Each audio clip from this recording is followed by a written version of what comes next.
हम मानते हैं कि हाकिम केच मकरान हैं हम मोहतरम मीर सुलेमान, लेकिन पंजगूर की रियासत को केच मकरान से बचाते बचाते पूरी जिंदगी एक अदना सिपाही की तरह जंगो जदल में सर्फ हो गई।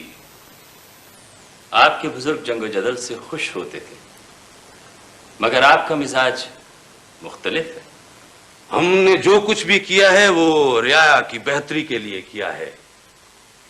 हम चाहते हैं कि जंग ना हो, लेकिन पंजगूर वालों को कौन समझाए कि जिंदगी सिर्फ मार काराई और हमसरों को नीचे दिखाने का नाम नहीं है।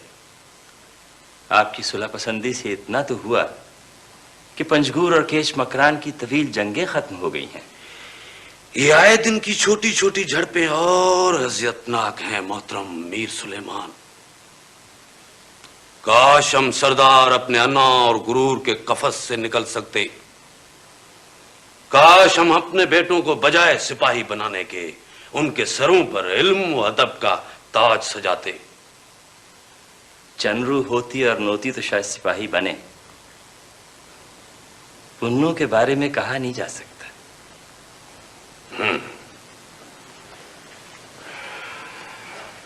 समझ गए ना आप उसके मिजाज को?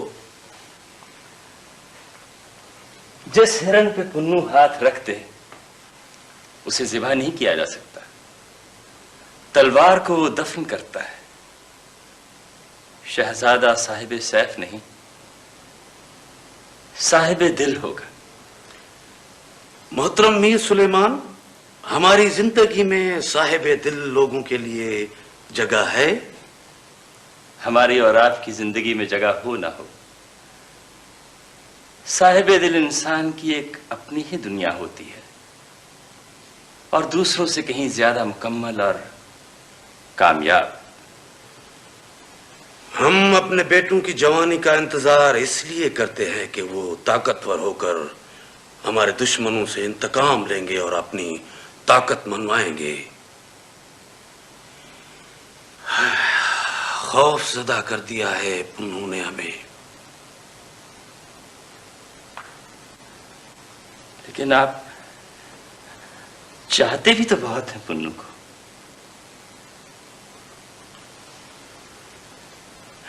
हम 4 बेटों के बाप हैं मोहतरम मीर सुलेमान, मगर पुन्नू तो ऐसा है कि उसकी मोहब्बत खुद ब खुद हमारे दिल और जहन पर छा गई है। हम सोते हैं तो वो सोते सोते उठकर हमें देखने लगता है। उसके दिल में एक खौफ है कि कहीं हम भी उसकी मां की तरह सोते सोते मर न जाएं। हमारे दाएं बाजू पर एक जख्म है। करवट बदलते हैं तो कराहने लगते हैं और पुन्नू उठकर हमें झंझोड़ने लगता है। सादतमंद औलाद साहिब नसीब होती है।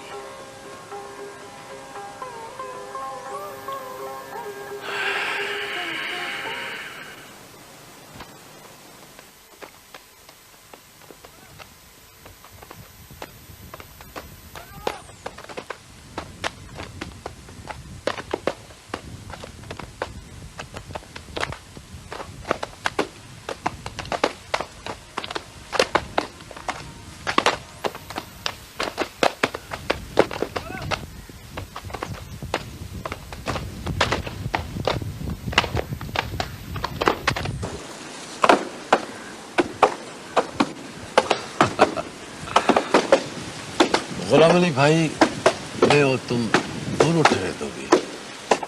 दिलों को उजालना हमारा नहीं, वलियों का काम है, लेकिन तन को सुथरे कपड़ों से सजाना हमारा पेशा भी है और जिम्मेदारी भी।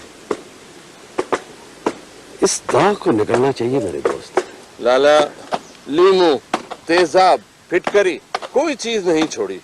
मिटाई नहीं मिटता ये दाग। पता नहीं किस चीज का धब्बा है। जिनका इरादा पक्का होता है वो गुनाहों के दाग मिटो देते हैं। ये तो स्याही का दाग है मेरे दोस्त। अच्छा, तुम ऐसा करो, दखनी तेल लगा दो, चिकनी मिट्टी लेप लो, सूखी मिट्टी झाड़ दोगे तो दाग आप ही आप गिर जाएगा।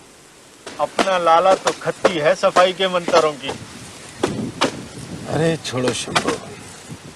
अच्छा, वो काफले वालों के कपड़ों का क्या बना? तैयार है लाला, और वो 5 घाट से कपड़े भी आ गए हैं। अच्छा बेटे, तैयार हैं तो सराय के बठारन के हवाले कर दे। देखो रात बरात न जाने जोधपुर से कब काफला पहुंचेगा। अच्छा मैं चला मेरे दोस्त। बोला मिली मेरे दोस्त, दाग मिटाकर ही कपड़ा वापस करना, वरना बंबार के लाला की इज्जत पर दाग लग जाएगा। अच्छा मेरे दोस्त।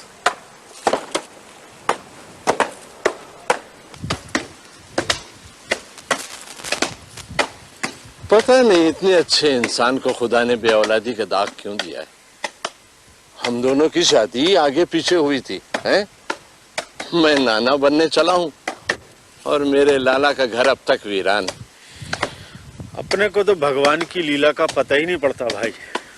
अरे जिनसे औलाद को रोटी न खिलाई जाए वहां तो घर भरे पड़े हैं बच्चों से, और जो औलाद को आंखों का तारा बनाकर पाल सकता था उसका आंगन खाली रखा हुआ है ऊपर वाले ने।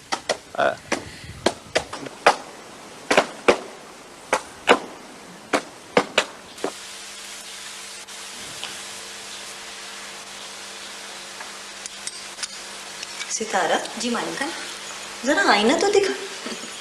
क्या करेंगी आईना देखकर मालिकन, अपनी ही नजर लगा लेंगी। अरे जो तू मुझे इस आईने में दिखाना नहीं चाहती ना, वो मैं इस पानी के अक्स में रोज देख लेती हूँ। कब से कह रही हूँ मालिकन, मेहंदी वसमा कुछ तो लगा लो बालों में।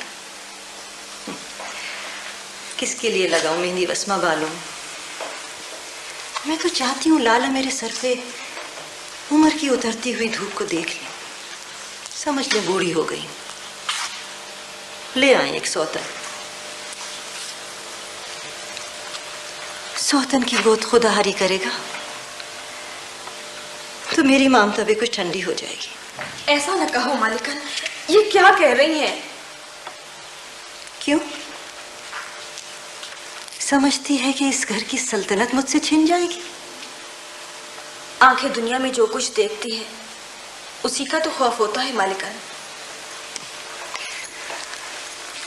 मजनू को लैला मिले या ना मिले, वो रहेगा लैला ही का। मैं सारी उम्र सौतन के इंतजार में घुलती रहूं और मेरा शौहर मुझी को लैला समझकर दुनिया के सारे दुख भूला रहे। सितारा, गम तो इसी बात का है कि जिसने मुझे इतना चाहा उसका नाम लेवा भी ना हो इस दुनिया में। अल्लाह करे लाला आपकी कभी ना सुने और गैब से अल्लाह ताला आपकी झोली भर दे। अजब निराला मर्द है लाला मोहम्मद भी। न कभी अपने रब से शिकवा किया, न मुझी को दोषी ठहराया। पारो, अभी से चराग जला दिए? लाला आ जाते तो फिर अच्छा नहीं लगता उनके सामने आना। मैंने सोचा जरा पहले ही चिराग जला लूं तो अच्छा है। हाय मालिकन, लाला आते ही होंगे, मैं चली रोटी डाल दें।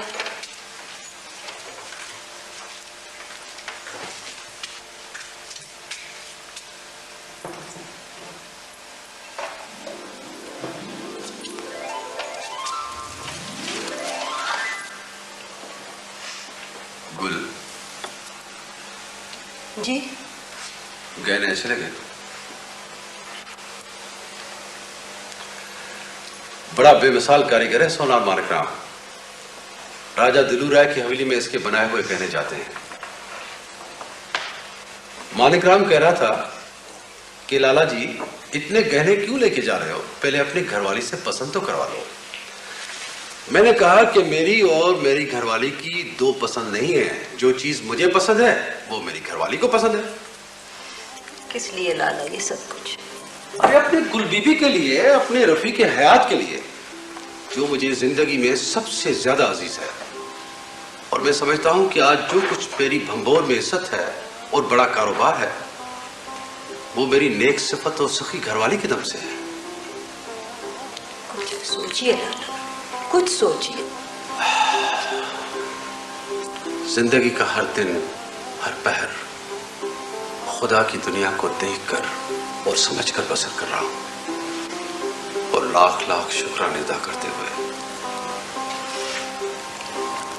मुझ गोगजली ने आप जैसे अच्छे इंसान का मुकद्दर भी खोटा कर दिया। नहीं गुल, ऐसा मत कहो। मैं औलाद की नेमत का इनकारी नहीं हूं। अगर परवरदिगार मुझे साहिब औलाद बना देता तो न जाने किस किस तरह, कैसे कैसे इज्जत के साथ उसके शुक्राने अदा करता। लेकिन हम खुद को अपने परवरदिगार से ज्यादा तो नहीं चाह सकते ना। मैं समझी नहीं। तुम ये तो मानती हो ना कि परवरदिगार जो कुछ करता है उसमें उसके बंदे की चाहत का पहलू जरूर होता है। बेशक। जब ये मानती हो तो ये क्यों नहीं समझती कि परवरदिगार ने हमें औलाद न देकर किसी बड़ी आजमाइश से बचाया हो, जिससे बचने में उसकी खास मेहरबानियां शामिल हो। आजमाइश औलाद बहुत बड़ी आजमाइश है लाला, बहुत बड़ी आजमाइश। लेकिन दुनिया तो इनको सुखों और राहतों के खाते में डालती है। लाला, औलाद से बड़ी कोई नेमत भी तो नहीं है ना। मेरी मानो लाला, तुम दूसरी शादी कर लो। कुल, मुझे मालूम है तुम क्या कहना चाहते हो लाला, उसी चाहत का वास्ता। देखो लाला, सौतन अगर मुझे कोई दुख भी देगी ना तो मैं तुमसे कोई शिकायत नहीं करूंगी। अजीब नादान औरत है गुल बीबी तू भी। अरे 20 बरस साथ गुजार कर भी तू लाला मोहम्मद को नहीं पहचान सकी। जब तू मेरी मोहब्बत में अपना सुख चैन हराम कर सकती हो तो लाला मोहम्मद भी इतना गया गुजरा मर्द नहीं कि सिर्फ औलाद की खातिर तेरी मोहब्बत को भूल जाऊंगा। भोली औरत, लाला तो एक ऐसा इंसान है जो अपने लंगड़े घोड़े को नहीं छोड़ सकता। अरे 8 बरस स्थान पर बिठाकर सेवा की है मैंने उसकी। दुनिया जमाने से निराला इश्क है तुम्हारा। हाँ, इश्क हम जैसे ही किया करते हैं। ये सबके बस की बात कर तेरी मोहब्बत को भूल जाऊंगा। भोली औरत, लाला तो एक ऐसा इंसान है जो अपने लंगड़े घोड़े को नहीं छोड़ सकता। अरे 8 बरस स्थान पर बिठाकर सेवा की है मैंने उसकी। दुनिया जमाने से निराला इश्क है तुम्हारा। हाँ, इश्क हम जैसे ही किया करते हैं। ये सबके बस की बात नहीं है बीवी। जिंदगी में जिसे चाहा सवाए हुस्न के उसकी जात में कुछ दिखाई नहीं दिया। खुश रहो गुल बीबी, खुश रहो। बहुत गुजर गई है। बाकी जो कुछ है जिंदगी वो एक दूसरे की चाहत में गुजर जाएगी। हाँ लाला, जिंदगी तो गुजर जाएगी, पछतावा तो रह जाएगा ना। नहीं, कभी नहीं। खुदा के हुक्म के सामने सर झुकाने वाले कभी नहीं पछताते। गुल बीबी, तू घर में बैठने वाली औरत, भला तू क्या जाने कि अपनी इसी बस्ती में बहुत से ऐसे घर भी होंगे जहां मन्नतों से मांगी हुई औलाद भी बोझ बन गई है।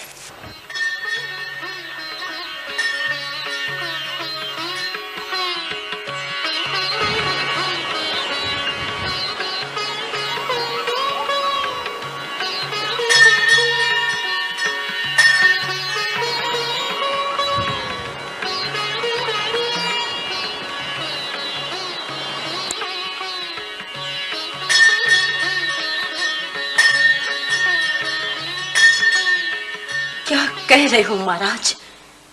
ऐसा अन्याय न देखा न सुना। अभी 4 घड़ी पहले जिस संतान के लिए तुम अपनी बरसों पर फैली हुई तपस्याएं पूरी कर रहे थे, वो इतनी बारी हो गई कि उसे जान से मार देने की बातें कर रहे हो। खुशी से पागल तो नहीं हो गए? हाँ, की है मैंने तपस्याएं, मांगी है मैंने मन्नतें, इतनी कि भूखा रह रहकर एक एक रग, एक एक वरीद का चीता लहू सूख गया, मंदिर सूख गया। मैं कभी भी अगर तेरी ये लड़की मर भी गई ना, तो भी नाव जिंदा नहीं रह सकेगा आप, और इसको जीता छोड़ देना मेरे जीवन की सबसे बड़ी भूल होगी। हट जा दरवाजे से, जाने दे मुझे, जाने दे।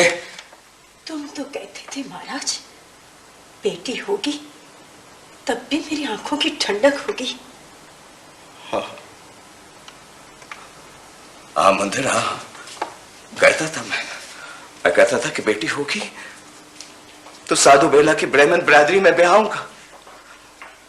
मैं विष्णु महाराज का पुजारी नाव की बेटी देवी समान होगी। कहता था मैं, बहुत कुछ कहता था, बहुत कुछ कहता था, मगर ऊपर वाले को मेरी यही बड़ी बड़ी बातें बुरी लग गई। जाने दे मुझे, जाने। अरे भगवान, हे भगवान क्षमा कर दो, क्षमा करो भगवान, मैं संतान बिना ही तुम्हारा पुजारी रहूंगा। यह अन्याय है भगवान। अरे खत्म कर दो इस औलाद को, खत्म कर दो। काश मंदिर, काश मैंने औलाद ना मांगी होती, तपस्याएं ना की हुई होती, तू बाजी रहती, मैं औलाद ही रहता। अरे ये तो देखने को ना होता जो आज हमारे सामने। बस सुन ले मुंदेर, इसको मर जाना चाहिए, इसको मर जाना चाहिए। महाराज ये नहीं होगा, गिर पड़ेगा अंबर, फट जाएगी जमीन, क्या कहेगी दुनिया। पाप होकर मार डाला तुमने बेटी को। मत कहना इसको मेरी बेटी, नहीं है ये मेरी बेटी।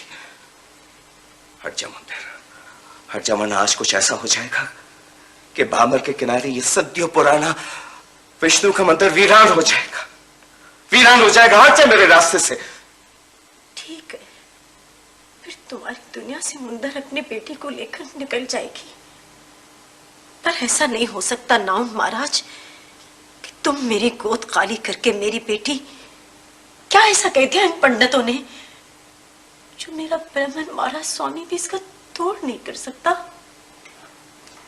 सुनेगी, सुनेगी, सुनूंगी, जो चाहे कह दो। फिर सुनेगी तो मर जाएगी। तुम जो करने जा रहे हो उससे तो मरना ही अच्छा होगा। डायन है, चुड़ैल है, राक्षसनी है, क्या है मेरी बेटी। अरे पंडित के जन्म पत्री में लिख देते ना कि ये लड़की जवान होकर डायन बनेगी, मेरा ही लहू पिएगी, तो मुंदिर मैं अपने सीने से लगाकर इसको पालता जवान करता। वही तो पूछ रही हूं, क्या ऐसा कह दिया है जो तुमसे कहा भी नहीं जाता। बस हट जा मेरे रास्ते से, हट जा मुंदेर, हट जा, मैं इसको जिंदा नहीं रहने दूंगा। जन्म पत्री मुझे दिखा दे। क्या समझेगी तू जन्म पत्री को। तुम जैसे जानकार विद्वान पंडित के साथ जिंदगी गुजारी है मैंने, समझ लूंगी जो लिखा होगा। ले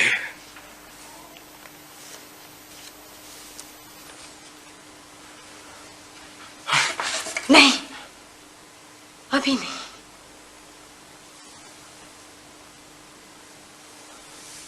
नहीं नहीं, ये नहीं हो सकता महाराज, दुश्मनी की है पंडितों ने हमारे साथ, ये नहीं हो सकता।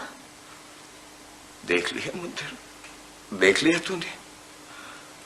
अरे सह सकेंगे हम ये मुसीबत। सोच मुंदेर, जब ये लड़की जवान होगी तो ये ना डायन होगी ना राक्षस, अरे ये मुसलमान हो जाएगी, मुसलमान हो जाएगी मुंदेर। तो बस इसको क्या जरूरत है, इसको मर जाना चाहिए। नहीं महाराज, कुछ भूल हो गई होगी पंडितों से,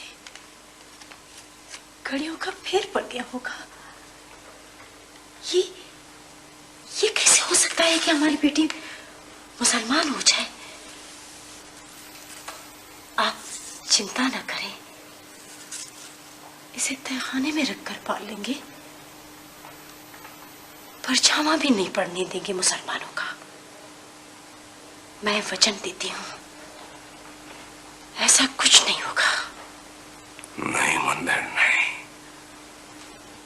हम अपने जन्म जन्म की आराधना को इस तरह मलिया मेट नहीं होने देंगे। नहीं मंदिर नहीं।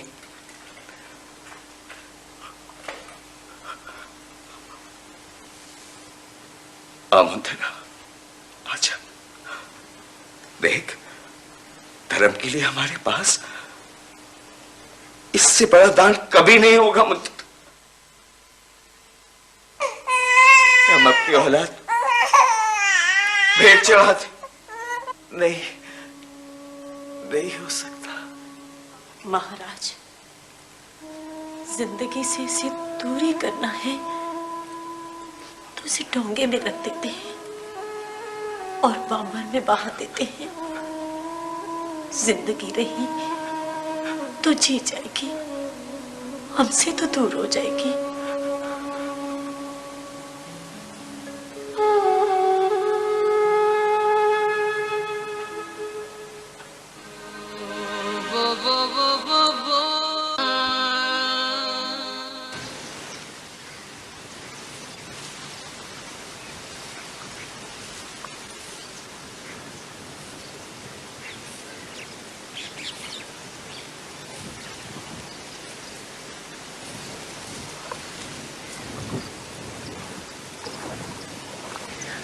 ओहो भाई नूर मोहम्मद, मुबारक हो। बेटी की कमी थी, खुदा ने बेटी दे दी तुम्हें। कमी तो फिर भी रह गई भाई गुलाम अली। अरे कैसी बातें कर रहे हो, 2 बेटे हैं, बेटी है। 2 बेटों पर तो अम्मा ने कब्जा जमा लिया है, अपने पास तो एक बेटी ही रह गई भाई। अरे चलो, तुम्हारी बेटी के आने से मालकन का दिल बहल जाएगा। अपने लाला के घर में भी रौनक हो गई है। मैंने तो सितारा से कह दिया है कि अगर मालकन चाहें तो बच्ची को उनकी गोद में डाल देना। हाँ।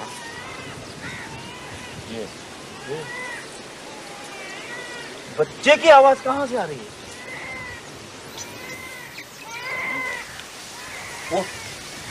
वो क्या चीज?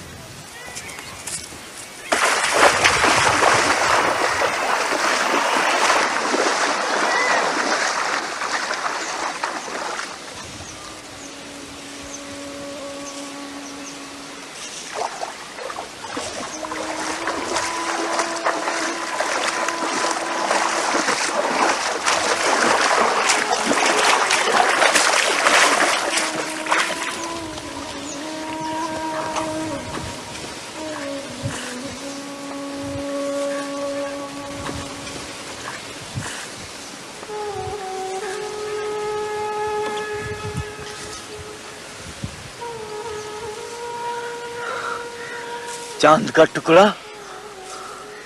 सारी जिंदगी तो चांद का अक्स पानी में देखा, आज लहरों पे डोलता सचमुच चांद हाथ में आ गया।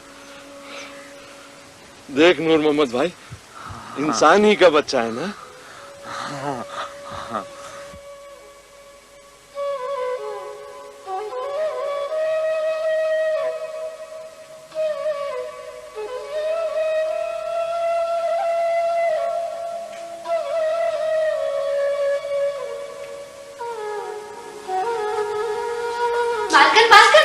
लाला आए हैं और देखिए आपके लिए क्या लाए हैं।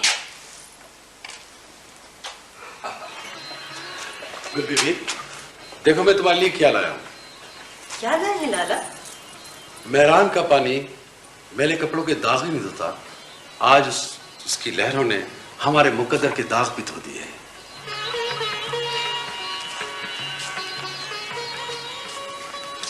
माशाअल्लाह, किसका बच्चा है? अपनी बेटी है। हाँ हाँ, अल्लाह रखे बहुत बच्चियां हमारी। क्या आपने अल्लाह बख्श के यहाँ हुई है? अरे नहीं, अल्लाह बख्श के बहू की यहाँ नहीं हुई। परवरदिगार ने हमारी बेटी बनाकर भेजा ऐसे। हैरान क्यों हो? ये पहली नहीं जो तुम भूलोगी। मेहरान की लहरें इसे तुम्हारी गोद भरने के लिए लाई हैं। हैरान कैसे ना हूं लाला, सच बताएं, क्या चांद सा चेहरा है। अरे जभी तो मैंने इसका नाम सस्सी रखा है, सस्सी। पराई बच्ची का नाम भी रख दिया। अरे होगी पराई बच्ची तुम्हारे लिए, मेरी तो अपनी बेटी है। तो क्या लाला ये अब और कहीं नहीं जाएगी?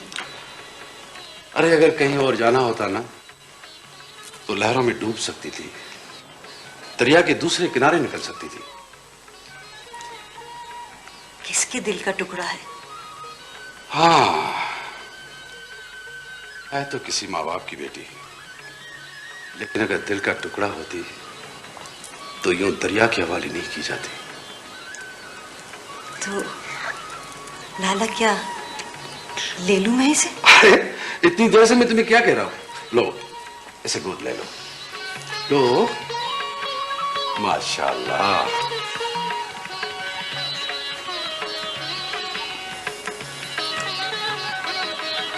लाला ये तो कहानी हो गई।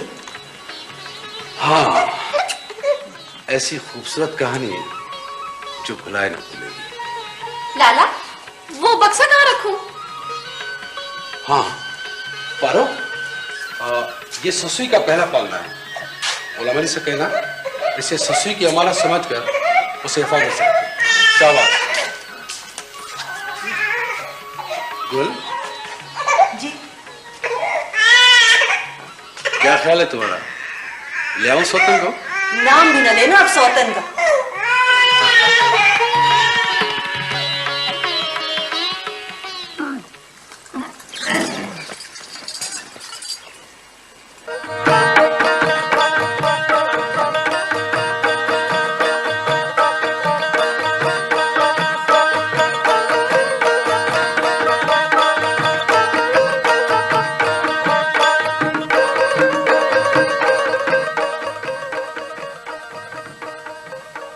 निकल गया। मैंने कहा जनाबे वाला शहजादे पुन्नू सैर को निकले हैं, ऊंटों की दौड़ का मुकाबला नहीं हो रहा। भाभी हो, मुझे आहिस्ता चलना अच्छा नहीं लगता, आ जाओ अब। मेरा ऊंट मुसाफिर है, हमेशा थका हुआ होता है। आपके शहजादा सिफत ऊंट का मुकाबला नहीं कर सकता, जो दिन में एक बार सैर को निकलता है। मुझे अपने वाले साहब किबला की खिदमत में हाजिरी देना है। जा तो नहीं रहे हो तुम? इस बार अगर मैं काफिले के साथ नहीं जाऊंगा तो मुश्क के सौदागर बयान खान नाक कर देंगे मुझे। वैसे आप अपने ऊंट को तुर्किस्तान का घोड़ा क्यों समझते हैं? सवारी अपने सवार का मिजाज पहचानती है। आओ अब यहां से कले तक दौड़ लगाते हैं।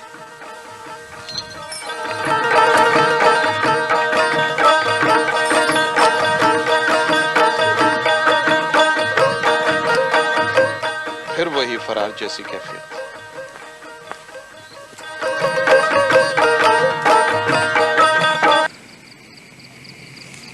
तौबा करता हूं, मुझ जैसे को किसी शहजादे से दोस्ती नहीं करनी चाहिए। मैं दौड़ा दौड़ा कर ठीक कर दूंगा तुम्हें। आपके तीनों भाइयों का खौफ मुझे हर वक्त ठीक रखता है। तुम फिर वही जिक्र ले बैठे। क्या ताल्लुक है तुम्हारा चुन्नू भाई, मोती भाई और नोती से? ये तो आप फरमा रहे ना, मुझसे पूछिए। बड़े शहजादे चुनरू की कहर आलूद नजरें मुझे ख्वाब में भी डराती हैं। मुश्क सौदागर बायान खान के बेटे हो, बायान खान का हाथ बटाया करो। क्यों पुन्नू के साथ साए की तरह लगे रहते हो? बाबा जान के वली अहद हैं, कुछ तो रोब उनका भी बर्दाश्त करना पड़ेगा। मुझे तो लगता है जिस दिन पंचगुर के जाम बन जाएंगे तख्ते पर लटका देंगे मुझे। भाभी हो? नहीं क्या देख लीजिएगा, तड़प रहा होगा लाशा फर्श खाक पे पड़ा हुआ। तुम ऐसी बातें नहीं करोगे। आप जैसे इंसान की दोस्ती और मोहब्बत पर बाबी हो चांद पर कुर्बान कर सकता है।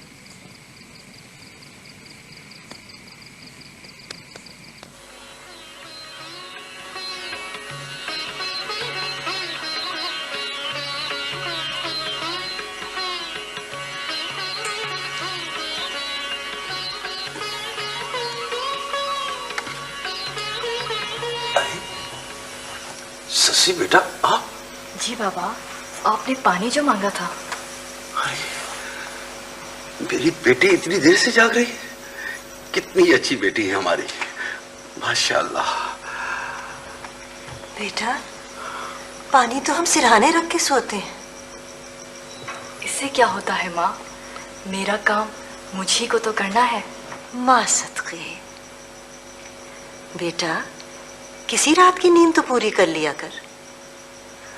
16 बरस की उन बेखौफ अनथक रातों और दिनों को सजाना भी तो है जो आपने और लाला ने मेरी मोहब्बत के लिए सर्व किए हैं। क्या मैं आपकी प्यास भी नहीं बुझा सकती माँ? माशाल्लाह, माशाल्लाह। गुल बेबी, ये बेटी खुदा की कैसी नेमत मिली है हमें। हाँ लाला, शशि का वजूद ही मोहब्बत की गवाही है। मजहब से इश्क ना होता तो नाउमल इतनी मन्नतों और मुरादों से मांगी हुई औलाद दरिया के सुपुर्द तो न करता।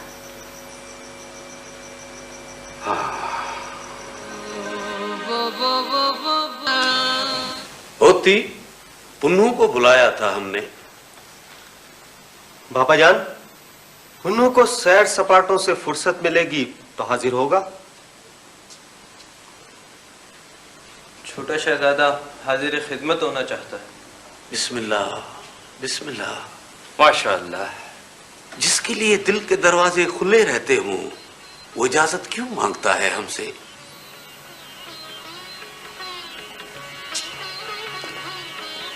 अस्सलाम वालेकुम। वालेकुम अस्सलाम।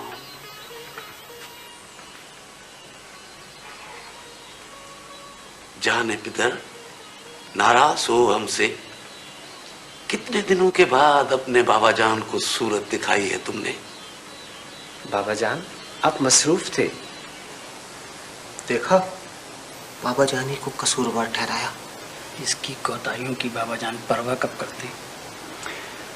ये ठीक है पुन्नू कि हम मसरूफ थे, तुम कहां थे? आपकी सलामती की दुआ और अपने असातिज़ा की खिदमत गुजारी करता रहा। जीते रहो, जीते रहो। हमारा पुन्नू इल्म हासिल करने को उस्तादों की खिदमत समझता है। होती निकल चलो दरबार से, कहीं ऐसा ना हो बाबा जान हमसे पूछ लें कि हमने उस्तादों की कितनी खिदमत की है। बैठ जाओ नौती, तुमसे सवाल नहीं करूंगा कि तुमने उस्तादों की कितनी खिदमत की है। बाबा जान, हथियारों और गल्लों की देखभाल से मुझे फुर्सत ही नहीं मिलती। शहजादे, इस काम के लिए तो मुलाजिम और भी हैं। जा सकते हो तुम दोनों।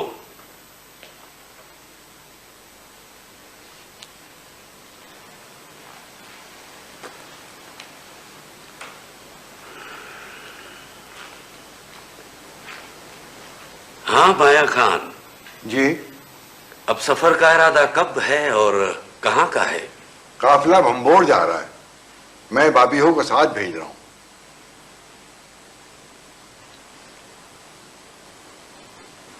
जरूरी है बाबीहो का जाना? मेरा पुन्नू तो तन्हा रह जाएगा। शहजादे का दिल बहलाने के लिए इल्म व अदब की दुनिया में इतने बाबीहो मौजूद हैं कि थोड़े दिनों के लिए एक बाबीहो से बिछड़ने का गम नहीं होगा। इल्म के समंदर को इस तरह बिलोएं कि मक्खन की तरह समंदर के सारे मोती सदा समंदर पे आ जाएं। सुभान अल्लाह, ये किस साहिब इल्म का इरशाद है? ये हमारे शहजादे पुन्नू ही का कहा हुआ है।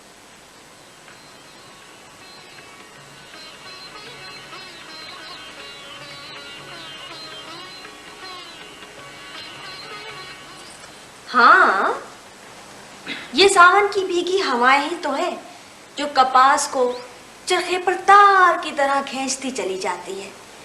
इस मौसम में चरखा काटना जरूरी है। ये तो कोई बात नहीं मासी, जो लाहे तो बिन मौसम भी कताई बुनाई करते ही रहते हैं। अरे उनकी तो रोजी है, उन्हें तो सुबह शाम करना ही होता है। हमारी रोजी तो कपड़े धोना है, हम क्यों काटना बुनना सीखे? अरे तेरा जी नहीं चाहता तो ना सीख, कोई जोर जबर तो नहीं है। सच पूछो मासी तो हम में से किसी को जरूरत नहीं काटना बुनना सीखने की। पता है ज्योति, माता जी कहती हैं सुनारों की बेटी है तो क्या हुआ, तन ढांकने का काम तो सीखना ही सीखना है। और प्रिया, पता है मेरी दादी जी क्या कहती हैं? जिस बेटी के जहेज में अपना बुना हुआ कपड़ा ना हो तो उसका जहेज ही क्या। मेरी काट करना तो जरूरी है ना तुम सबके लिए। अरे क्यों दिल जलाने वाली बातें करती है ज़रबानो? खाला जी से कह दूंगी कल से मत आना सीखने। तुम मुझे क्यों बुलाओगी मासी, मैं खुद ही नहीं आऊंगी। ज़रबानो, रूठ के मत जाना। यहाँ हमारे साथ मुलाजमों जैसा सुलूक होता है, क्यों आने लगे हम यहाँ? हम सब तो सहेलियां हैं ज़रबानो। हाँ हाँ, तुम होगी सस्सी की सहेली, चाहे तुम्हारी अम्मा नौकरानी ही क्यों ना हो गुल बीबी की। मैं तो किसी की नौकर नहीं हूँ। खामोश हो जाए सब लड़कियां, जाने दे ज़रबानो को। ज़रबानो क्यों रूठ के चली गई मासी? कल भला हक अल्लाह, हक अल्लाह,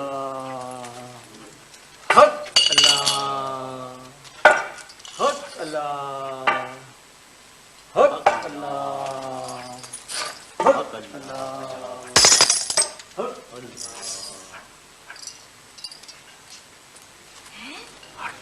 साईं, मालिकन, ये मलजूब शाह आलम यहाँ कैसे आ गए? अरे सितारा, जब तक जिंदगी है इंसान की जरूरतें पूरी नहीं होती, लेकिन मालिकन ये तो किसी से कुछ नहीं मांगते। डरो नहीं सितारा, हमारी ससी को मोहब्बत की दौलत देने आए। बहुत समझती है खुद को, छुपा लेगी सबको, नहीं छुपते चांद चेहरे वाले। हट हट। लोग तो डर के मारे खुद ही रास्ता दे रहे, ये किसे डांट रहे हैं? अपना रूप नहीं देखती, गुबार गुबार धुआं चांदों पर खाक डालती है। क्या खिदमत करूं बुजुर्ग आपकी? गुलाब का शरबत है बुजुर्ग। मांदी है, मोहब्बत दे। साईं, मांदी नहीं है, मेरी बेटी है मांदी। मांदे मानो के पास जाते हैं। साईं, ये लाला मोहम्मद की बेटी है सस्सी। साईं, इसे दुआ दें आबादी और जिंदगी के लिए। दुआ दुआ दुआ, हाँ दुआ दे मुझे। बड़े चर्चे हैं, शोर मचा हुआ है, सर नेजों पर हैं और दुनिया ठोकरों में। बस बोल दिया, क्या मान मानो से बहुत समझती है खुद को, कैसे निकलेगी चांदनी को। हट हट हट। हम सब मानते हैं, हम सब मानते हैं गुल बीबी। मैं, तुम, हमारी बेटी ससी, मोहब्बत करने वालों को मांदा कहते हैं। अगर साईं हमारे घर में आए हैं तो ये बड़ी खुशकिस्मती की अलामत है। फिर भी लाला, मजूबों से जरा खौफ ही आता है। जिन्हें खुदा का खौफ नहीं होता ना, वो हर आहट से डरते हैं। अच्छा, मैं ये चंद घरों में मिठाई तकसीम करने खुद जा रहा हूँ। पता नहीं लाला कैसे हैं, इन्हें किसी का खौफ ही नहीं। क्या है? अरे पारो, भाई उठा थालियां और पहुंचाना शुरू कर मोहल्ले में। मालकन, अब ये मिठाई फिर किस लिए बट रही है? हमारी सस्सी बेटी तो 6 बरस की उम्र में अल्लाह की किताब पढ़ चुकी थी। अरे नेक बख्त, अल्लाह की किताब अरबी जबान में है, माने मतलब भी तो समझने होते हैं ना। तो अब अल्लाह की किताब का सारा मतलब समझ लिया सस्सी ने। मौलवी साहब तो यही कहते हैं। अच्छा, लेके जाना गुलाम अली के। हाँ जी अच्छा। आए सितारा, अकल पर पत्थर पड़ गए। लाला तो दीवान जी की हवेली की तरफ गए हैं, मौलवी साहब का हिस्सा भी भिजवा दिया होता। मौलवी साहब तो कब की आए बैठे मकतब में। अच्छा। सर नेज़ों पर और दुनिया ठोकरों में, ये बात कहना किस कदर आसान है मौलवी साहब, और करना। लेकिन बेटी, शाह आलम जैसे लोग कर दिखाते हैं। क्या मकाम है हमारी इस दुनिया में इन मौजूबों का? बेटी, ये ओवैसे करनी की बिरादरी है, चाहने वालों की बिरादरी है। ये ऐसे आशिकों का सिलसिला है जो सिर्फ इतना जानते हैं कि है कोई ऐसा जो चाहता तो शहंशाह दो आलम बन जाता, लेकिन उसने शहंशाहियत को फकीरी से बदल लिया है। कोई है ऐसा जो इशारा करता तो रिज्क और नेमतों के पहाड़ उसे मुहैया कर दिए जाते, मगर वो पेट पर पत्थर बांध लेता था। दुनिया के वासी उसे पत्थर मारते थे और वो दुआएं देता था।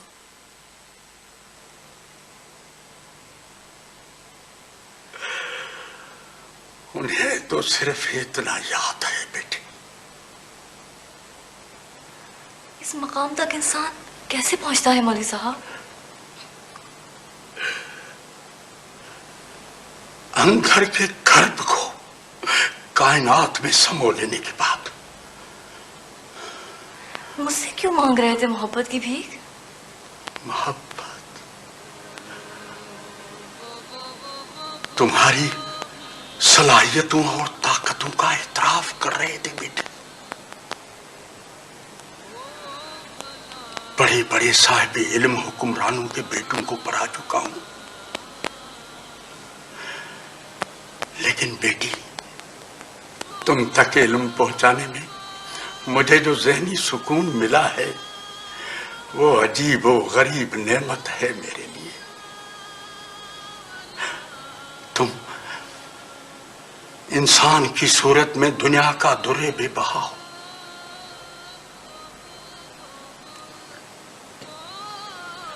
जो बेटी इस ख्याल से रात को सो न सके कि उसके माँ बाप कब पानी के लिए उठेंगे, उसके मदारिज का अंदाजा लगाना मजसूब साईं के बस की बात है। मेरे जागने की हकीकत क्या है मौलवी साहब? जरा ये तो देखिए, मेरे माँ बाप की जिंदगी का लम्हा लम्हा मेरे लिए वक्फ है। जिंदगी के 1016 बरस नसीब होंगे तो आपकी लाला और अम्मा की मोहब्बतों और शफकतों का हक अदा नहीं कर सकूंगी मौलवी साहब। बेटी, तहसील इल्म के बाद तुम्हारी कैफियत क्या है? आप फरमाते हैं मैंने अरबी, फारसी, कुरान हकीम पढ़ लिया है, लेकिन मुझे ऐसा लगता है मौलवी साहब जैसे पिछले 10 वर्षों में मैंने सिर्फ अल्लाह से मुखातिब होने का सलीका सीखा है। अल्लाह अकबर, अल्हम्दुलिल्लाह, अल्हम्दुलिल्लाह। शुक्र है परवरदिगार तेरा, नाज रहेगा मुझे कि मैं शशि का उस्ताद हूं।